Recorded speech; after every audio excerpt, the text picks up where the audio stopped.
Μπρος.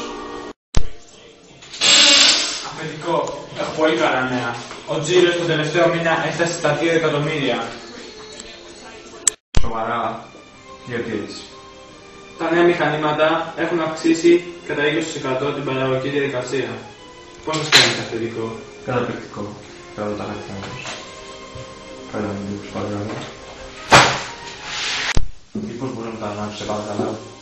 Μα αυτό αφεντικό είναι κριτσίνι. Α! 8 πέταλα και 8 πέταλα και 8 ευρώ. 11 αυτά τα δύο μαζί. 11, 8, 8, 8. Τυχαίο, δεν νομίζω.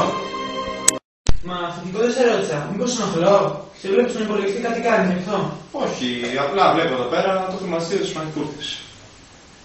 Α, νόμιζα ότι σας ενοχλούσα γι' αυτό, δεν είναι τίποτα. Πώς είναι οι μετοχές μας? Οι μετοχές μας έχουν στραγγυλοποιηθεί, θα έλεγα. Και ποιος ευθύνεται γι' αυτό?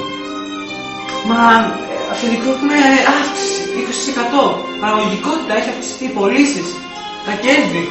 Δηλαδή, να σου ζητήσει, δηλαδή, αυτό θες να μου πεις? Όχι, όχι, όχι.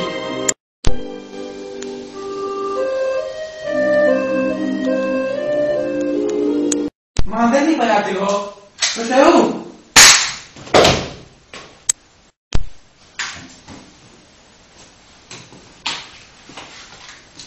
Ελπίζω να είσαι ασφάλεια.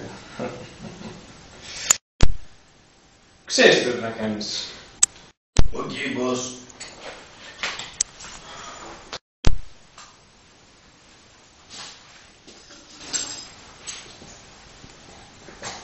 Ζωή σε λόγο μου.